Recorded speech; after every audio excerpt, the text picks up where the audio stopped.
Demek dostlar, sabah yayını devam etti ve anağınızға көре студиямызда Musafir ve bugün biz sizler için gayet meraklı ve en esası gerekli mevzunu açmağa isteyimiz ve bu işte bizge Mutikas yardım edecek. Şunun için dikkatli olunuz ve bizim subetimizge koşulunuz.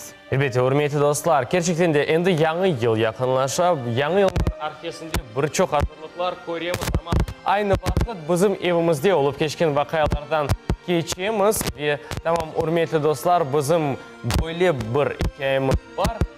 Bizim hayatımızda çeşitli türlü yangınlar, hürmetli dostlar.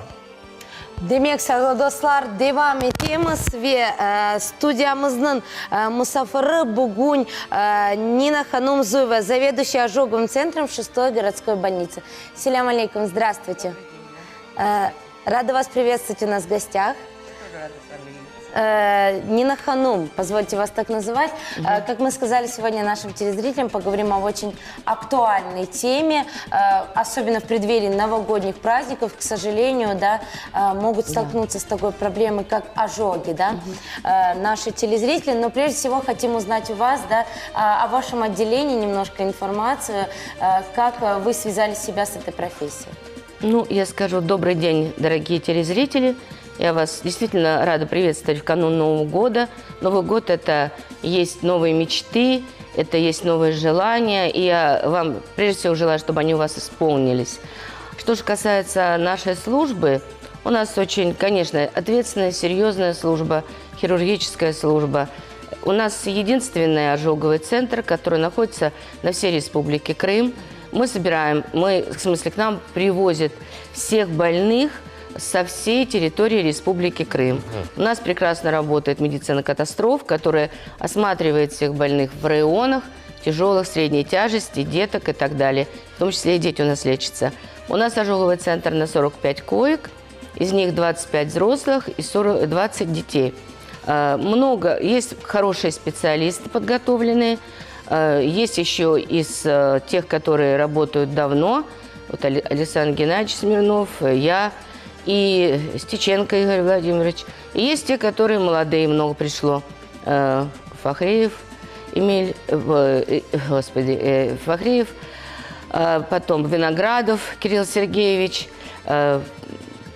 дальше Бабунова Анна Алексеевна, Швец, Смуглов и так далее. То есть есть много докторов, которые действительно выбрали эту профессию. Профессия очень тяжелая. Она не коммерческая, скажем так. Потому что, простите меня, каждый день смотреть на такую тяжесть, это довольно сложно. Но, наверное, есть какое-то призвание. Есть призвание в жизни. Мое призвание лично, как я пришла, это действительно мое призвание. Или, как говорят, фанатизм. В общем, я с детства мечтала о хирургической специальности. Я четко знала еще с 7 класса, кем я буду. Поэтому все было целенаправленно. Закончила я институт Волгоградский, между прочим, государственный. Затем интернатуру по хирургии, по травматологии ординатуру при Крымском медицинском институте. И так потом судьба привела меня в комбустиологию, в ожоги. Это там, где я действительно могу оказывать максимальную помощь, потому что комбустиология соединяет в себе и инфузионную терапию, и реанимационные мероприятия, и в то же время хирургическую специальность. Понятие ожоги – это же не только ожоги в том объеме, там 3-5 сантиметров, ладонь, 2 ладони и так далее. Ожоги – это серьезные есть ожоги. Вот сейчас у нас ребенок лежит, 30% ожогов. Это маленький ребенок, год, там, 2 месяца, и 1/3 тела обожжена. Это очень серьезные ожоги. Но хочу сказать о своем центре, в достоинстве его. Руковожу им 15 лет. И хочу сказать, за последние 10 лет, ну, слава Богу, слава Аллаху, у нас не было ни одной детской летальности. Все дети наши выживали. Это очень, на мой взгляд, для меня, как для профессионала, это очень серьезный показатель. Я ко всему остальному отношусь очень относительно, а к жизни и смерти, к выживаемости, как человеку выжить, для меня это главное в жизни, понимаете? Так случилось в жизни, что я потеряла единственного сына, это была болезнь неизлечимая, поэтому, но и раньше я всегда понимаю, что такое человек, которому сохранили жизнь, это значит он, это весь его род, они все живут совершенно счастливо, они живут совершенно в другом понятии. И когда, не дай бог, потерять близкого, особенно ребенка, это весь род, все праздники, это всегда будет омрачено. Поэтому мы за каждого человечка, за каждого любого мы боремся, ну, все делаем для того, чтобы они выживали. Конечно, мы благодарим вас действительно за этот труд, за этот подвиг, да, который вы совершаете. Вы сказали, к вам приезжают пациенты со всей республики. Да. Все-таки какая, скажем так, статистика, либо показатели, как все-таки часто сталкиваются жители Крыма с этой проблемой? Мы знаем, что ожоги бывают как тепловые, так и химические, их большое количество. По статистике у нас в основном где-то мы пролечиваем до 800 человек в год. Из них 400 детей. Вот наши такие. Что касается, если брать по тому, какие превалируют, то у деток чаще всего это кипяток. И несмотря на то, что вот в преддверии праздника, и хотелось бы предупредить о том, что сейчас будут петарды, сейчас будут елки, огни, и чтобы действительно к этому относились очень серьезно, и чтобы праздник не омрачил дальнейшую жизнь и не создал проблемы близким. Нужно ко всему относиться очень серьезно. Но хотелось бы еще отметить один факт, что превалирует по ожогам, у детей особенно, это кипяток. Это неаккуратность, к сожалению, это родительский недосмотр, скажем так. Там кружка с кипятком, там чайник. И вот дети маленькие, особенно когда они начинают ходить, они на себя переворачивают это все. Основная масса ожогов – это действительно от года до 3, но попадают к нам и совсем маленькие. Буквально недавно у нас был пролечен ребенок 1,5 месяца. То есть всякие случаи бывают. Хотелось бы, чтобы родители к этому отнеслись гораздо более ответственно. Почему объясню? Дело в том, что сам по себе ожоговая болезнь очень тяжелая болезнь. Это заболевание всего организма. Там происходят изменения во всем организме. Там развивается энцефалопатия, то есть со стороны центральной нервной системы изменений, со стороны легких, сердца и так далее, печени, почек, само собой. И главное еще, даже будучи, когда ребенок или взрослый, мы справились с этой ситуацией, у нас возникает еще одна проблема, в последующем рубцы, контрактуры, которые тоже омрачают жизнь этих людей. Но я хочу опять сказать, что на сегодняшний день мы всегда оперировали у себя сами все рубцы, все контрактуры. На сегодняшний день мы работаем по программе ВМП, высоких технологий, и мы полностью все рубцы оперируем у себя сами. Да, у нас полностью мы выполняем и помогаем людям. Очень много в этом году прооперировали 50 человек, уехали довольные, потому что особенно чаще это дети. И когда видят у ребенка, там, например, какая-то проблема была, там, затруднен захват, там, кисть, не было там приводящей контрактуры, и тут полностью разгибается кисть и так далее, или там плечевой сустав, локтевой сустав, то, конечно, это большой результат, и это действительно серьезное вмешательство. Поэтому вот в этом плане. Что же касается Нового года, я искренне хотела всем пожелать. У меня совершенно посыл такой внутренний. Я всегда желаю всем добра. Я желаю, что только добро может возвращаться, только добро делает нас умнее, интереснее, мудрее, если хотите. И вот я желаю добра во всем, буквально во всем. Начиная от школ, от садиков, от учителей, в троллейбусе, от воспитания детей, от уважения к старшим. Вот часто езжу сейчас на общественном транспорте, и вот вижу, как молодежь никогда не уступает, мало уступает пожилым людям. Меня это очень огорчает, потому что вот отсюда все начинается, об отношении. И тогда и в нашей профессии, да, наверное, как бы говорится, есть противоречия. Чем больше ожогов, тем больше мы работаем. Но хотелось бы, чтобы их все равно было меньше. И чтобы люди меньше страдали. И я желаю всем в новом году удачи, может быть, пересмотреть свое отношение к жизни, к обычным вещам, уметь радоваться маленьким радостям, уметь радоваться чужим радостям и чужим победам. Это очень важно. Не быть завистливым, действительно уметь радоваться чужим победам, а уж когда случается несчастье, помогать. Помогать во всем друг другу. Только таким образом мы можем выжить как государство, как вот такая общность народов, как вот наше огромное многонациональное государство, невзирая ни на какие национальности. Я же работаю здесь с 1981 года, я очень пролечила много людей, начинала я с травмпункта, и хочу сказать, разные национальности. Меня очень много знает и татарская национальность людей. Я достаточно известный человек, и я буквально каждому из всех желаю только добра. Нина Николаевна, если вдруг наши телезрители, к сожалению, столкнулись, да, с такой проблемой, как ожоги, во-первых, мы еще со школы, да, со школьной скамьи знаем, что есть различные степени ожогов. Как определить, что ожог действительно требует помощи специалиста, а не лечения в домашних условиях, и что ни в коем случае не стоит делать дома? Ну, во-первых, любой ожог, любой, какой бы он ни был, нужна обязательно консультация специалиста. В любом случае. В любом случае. Потому что это входные ворота инфекции, понимаете? Это нарушен кожный покров, и, например, если случается понориться или там что-то, то бегут сразу к врачу, то ожог, какой бы он ни был площади, надо обязательно показаться. Потом самому человеку очень трудно поставить степень и глубину.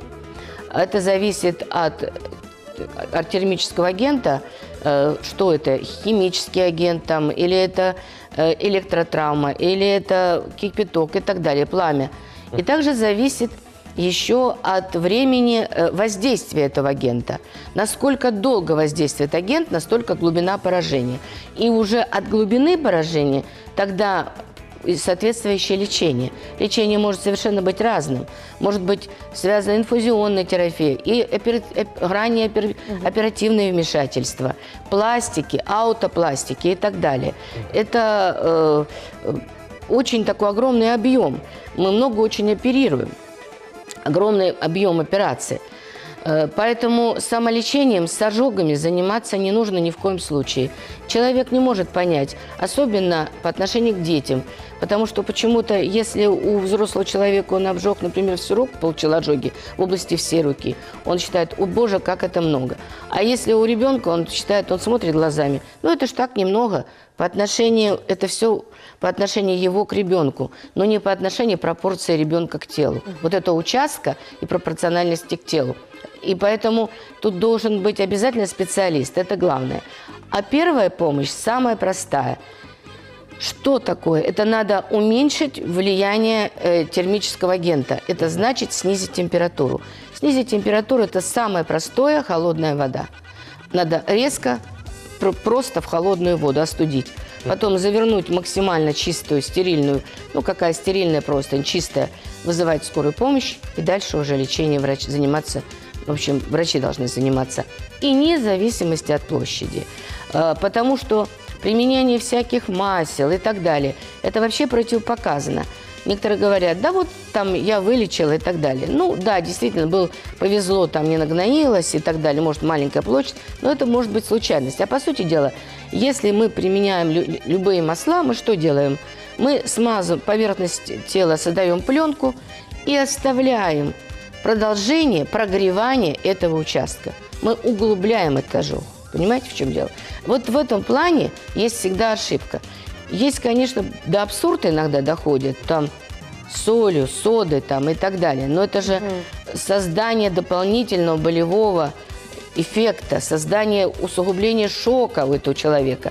Ни в коем случае только холодная вода и только вызвать скорую помощь. Все, что нужно, требуется. Разницы не имеет, то есть какого вида ожог? Нет, не имеет. Действительно, существует по новой классификации. По старой было 4 степени, сейчас по новой 3.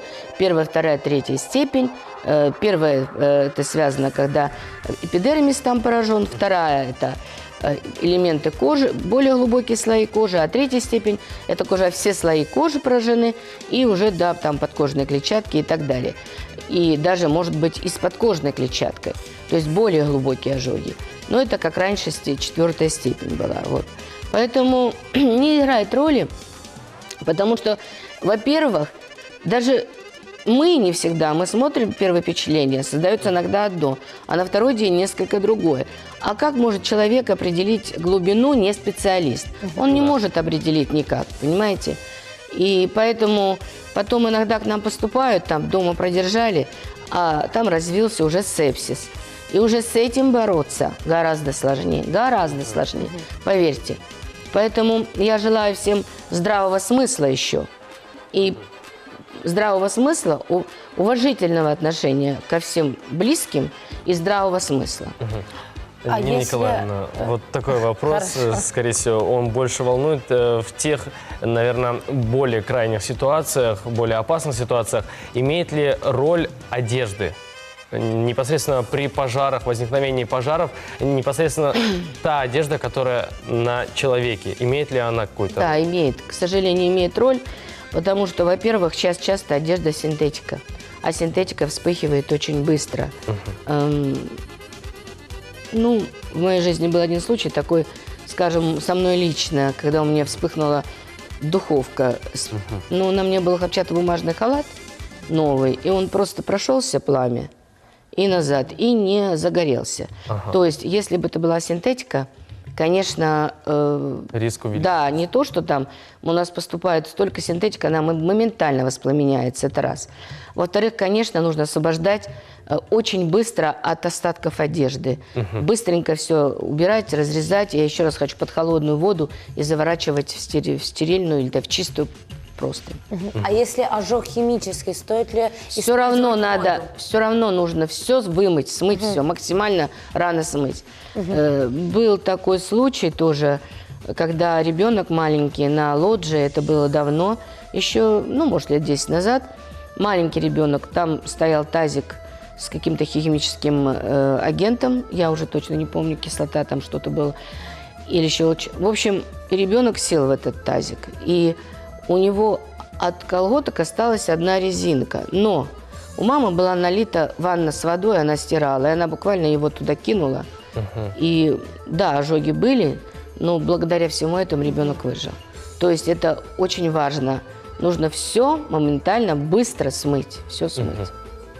Спасибо огромное за все ваши советы, за всю ту информацию, которую вы нам с утра рассказали. И надеюсь, что наши телезрители теперь в дальнейшем будут знать, как себя все-таки обезопасить, как не допустить подобного, ну и, конечно же, какие первые шаги непосредственно при таких ситуациях. Что бы вы пожелали в преддверии Нового года всем телезрителям, всем жителям Крыма? Я желаю всем добра, всем исполнения желаний. Я желаю благополучия и финансового, и личного благополучия. Но самое главное я всем желаю, я желаю всем здоровья. Когда есть здоровье, тогда есть и другие желания.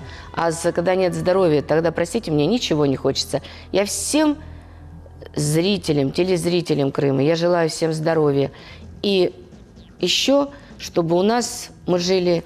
Вы знаете, где некоторые есть ностальгия по 60-х, 70-х годах. Я там тогда была еще ребенком. Но вот это вот спокойствие, гарантия, надежность, очень этого хочется. Надеемся, что будет. Спасибо за теплые пожелания. Мы тоже поздравляем с наступающими праздниками и желаем вам поменьше пациентов, конечно. Спасибо большое. Спасибо. Спасибо. Девамы темы сурметлі достлар, не в бете КХСМ, бойырыңыз, бізден айрылмаңыз.